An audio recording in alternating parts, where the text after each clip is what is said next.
ముందుగా ఈ సినిమాని బ్లెస్ చేయడానికి వచ్చిన నా ఫ్రెండ్ వినయ్కి, కోన గారికి, దశరథ్కి థ్యాంక్స్ చెప్పుకుంటున్నాను. నిజంగా వాళ్ళు ఈ సినిమాను చూసి నిజంగా ఎక్స్ట్రాడినరీగా ఉందని చెప్పారు. అంటే మనస్ఫూర్తిగా నాగేష్ ఇందులో యాక్టింగ్ ఏం లేదు, నిజంగా చాలా బాగుందని చెప్పారు. Thank you very much Vinay, thank you very much Kona, thank you very much Dashrath. ఇకపోతే అందరికీ, ఆర్టిస్టులందరికీ, టెక్నీషియన్స్ అందరికీ బిగ్ థ్యాంక్స్ చెప్పుకుంటున్నాను. ఎప్పుడు నేను వాళ్ళకి రుణపడి ఉంటాను. ఇప్పుడే కాదు, నా మొదటి సినిమా నుంచి నన్ను సపోర్ట్ చేస్తుంది టెక్నీషియన్స్ అండ్ ఆర్టిస్ట్. వీళ్ళ సపోర్టే నాకు తగ్గించి చేయడమో, నాకు ఫేవర్ చేయడమో, లొకేషన్కి ఎర్లీగా రావడమో, లేట్గా వెళ్ళటమో, ఇట్లాంటి చాలా హెల్ప్ చేయటం వల్లే నేను ఇన్ని రోజులు ఇన్ని సినిమాలు చేస్తూ ప్రొడ్యూసర్స్ డైరెక్టర్గా నేను నిలబడ్డాను. ఇప్పుడు అందరూ నా పైన సింపతితో గ్యాప్ వచ్చింది అంటున్నారు. దయచేసి నాకు గ్యాప్ రాలేదు. నేను కన్నప్ప అనే సినిమాకి రైటర్గా పనిచేయడం వల్ల ఒక 2.5 years కన్నప్ప సినిమా చేస్తున్నాను. నేను బిజీగా ఉన్నాను ఇండస్ట్రీలో. థ్యాంక్ యూ వెరీ మచ్ అందరికీ నా పైన అంత ప్రేమ చూపించినందుకు. తర్వాత సినిమా సరే, ఆలీ గారు, పృథ్వీ గారు, కిషోర్ గారు ఎక్స్ట్రానరీ. వాళ్ళ గురించి కొత్తగా నేను రాజేంద్ర ప్రసాద్ గారు, అసలు వీళ్ళ గురించి నేను చెప్పడం అన్నది చాలా చాలా అంటే తిరుపతి లడ్డు బాగుంటుంది అని చెప్పడం ఎంత విడ్డూరంగా ఉంటుందో, వాళ్ళ నటన గురించి కూడా నేను హైలైట్ అని చెప్పడం కూడా అంతే విడ్డూరంగా ఉంటుంది.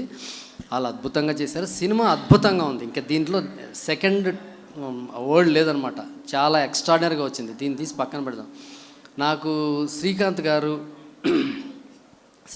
గారుతో సినిమా చేయడం, అది ఎప్పుడో బండ్ల గణేష్ చెప్పాడు, పవన్ కళ్యాణ్ గారు నాకు మీరు వ్యసనం అని. అట్లాగా శ్రీకాంత్ గారితో సినిమా చేస్తే కూడా ఆయన వ్యసనం అయిపోతారు. చక్కగా ఒక చల్లటి పుల్లైస్ లాగా, వెనిల్లా ఐస్ క్రీమ్ లాగా చక్కగా మనకు హాయిని ఇస్తాడనమాట. అంటే పెయిన్ ఉండదు.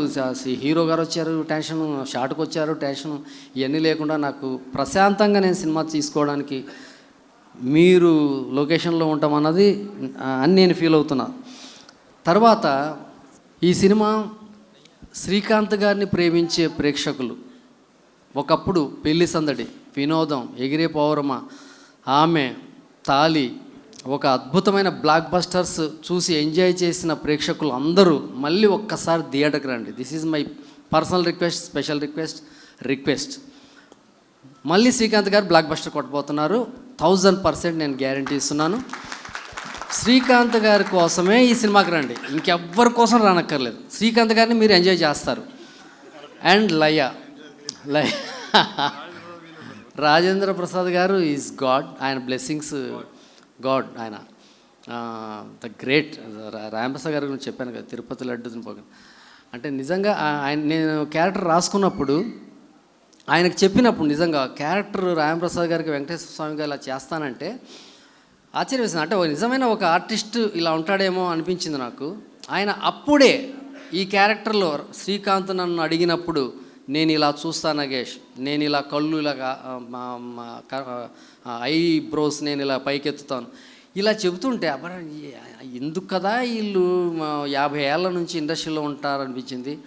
రాజప్రసాద్ గారు thank you very much sir. ఈ సినిమాని మీరు వెంకటేశ్వర స్వామిగా చేసి ఈ సినిమాని ఒక బ్యాక్ బోన్లా నిలబడినందుకు.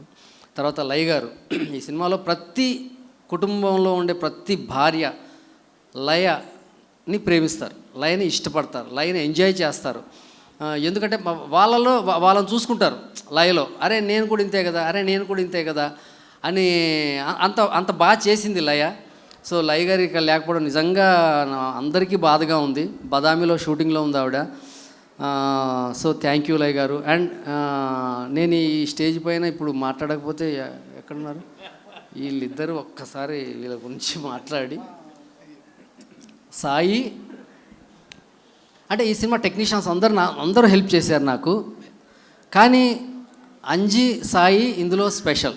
ఎందుకంటే ఈ సినిమాకి 6 నెలల నుంచి అసిస్టెంట్ డైరెక్టర్ లేడు, ప్రొడక్షన్ మేనేజర్ లేడు, కారు లేదు, మొత్తం అంజీనే. అంజీ పొద్దుటే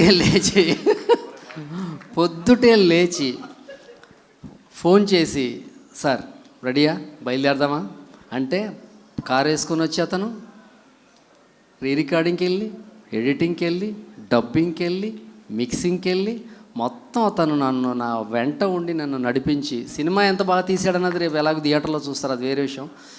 బట్ అంజి లేకపోతే నేను ఈ 4 నెలలు నేను ఎంత సఫర్ అయి ఉండేవాడిని అన్నది నేను ప్రతిరోజు అనుకుంటా పడుకునేటప్పుడు. అరే ఒకవేళ అంజి లేకపోతే నేను ఏమైపోయి ఉండేవాడిని. అంటే ఇక్కడ ప్రొడ్యూసర్స్ కారు ఇవ్వలేదా, అసిస్టెంట్ ఇలా ఆలోచించకండి. మేము గీసుకున్న బడ్జెట్లో సినిమా అవ్వడం కోసం జరిగిన తంతు ఇదంతా అని. So thank you Anji, thank you very much. నువ్వు అద్భుతమైన కెమెరామ్యాన్వి, నేను ప్రత్యేకంగా చెప్పక్కర్లేదు. Thanks for your support. ఎప్పుడూ నువ్వు నాతో ఉంటావు. అలాగే my music director darling Sai ఎంత మెత్తగా ఉంటాడో మ్యూజిక్ అంత గట్టిగా ఉంటుంది.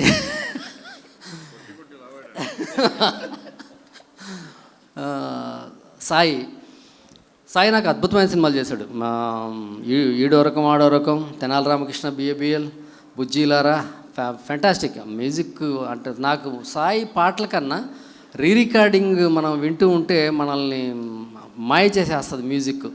సీను అరే ఏంటి నేను ఇంత తీసాను ఆ సీన్లో అన్నంత ఆశ్చర్యం వేసేలా కొట్టేస్తాడు, దాన్ని సినిమా నమ్మించేస్తాడు ప్రేక్షకుడి చేత.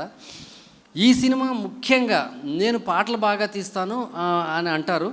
నాకు పాటలు అంటే చాలా ఇష్టం. నేను పాటలను రాఘవేంద్రరావు గారు లాగా తీయాలనేసి ఎప్పుడు అనుకుంటాను. ఫస్ట్ టైం నిర్మాతలు పాటలు తీయమంటే వద్దు పాటలు అని చెప్పి ఈ సినిమా తీశాను. కారణం ఈ సినిమా పాటలు డిస్టర్బ్ చేస్తాయి, సిచ్యువేషన్లీ ఏం పాటలు ఉంటాయో అయ్యే పాటలు. బట్ అలాగని పాటలు లేవని కాదు, ఈ సినిమాలో 8 పాటలు ఉంటాయి. టోటల్లీ ఒక సినిమాకి అలాగ ప్రాణం పోయడం అంటే ఈ సినిమాలో మనం చూస్తాం. సినిమా చూసినప్పుడు సాయి కార్తిక్ మ్యూజిక్ ద్వారా ఎస్పెషల్లీ మేము చేసిన మ్యాషప్ సాంగ్, నాకు బాగా నచ్చిన సాంగ్ మ్యాషప్. వెంకటేశ్వర స్వామి స్తోత్రాలు నామాలు అన్నిటితో కలిపి ఒక వెస్టర్నైజ్ మ్యాషప్ చేశాము. అది నేను ఆశ్చర్యపోయిన పాట చేసి విన్న తర్వాత సాయి హైఫై ఇచ్చి వాటేసుకొని ఏంటి సాయి ఇలా చేసేవు, అసలు ఆశ్చర్యం వేసింది. థ్యాంక్ యూ సాయి, నీకు అద్భుతం. ఈ సినిమా తర్వాత ఒక అద్భుతం జరుగుద్ది, అది వెంకటేశ్వర స్వామి జరిపిస్తాడు, నువ్వు ఊహించవు. ఇది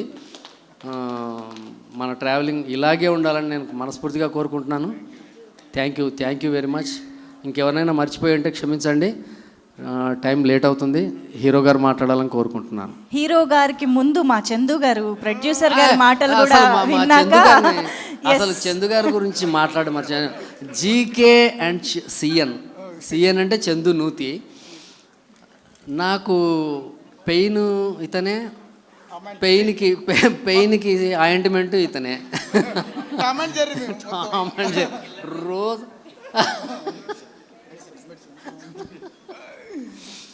వెరీ గుడ్ సపోర్ట్ చందు గారిలో నిజంగా భగవంతుడిని నేను ఆశ్చర్యపోతుంటాను. నేను నా జీవితంలో ఎవరిని చూసి ఆశ్చర్యపోలేదు, ఫస్ట్ టైం ఒక వ్యక్తిని చూసి ఆశ్చర్యపోయిన ఆయన చందు.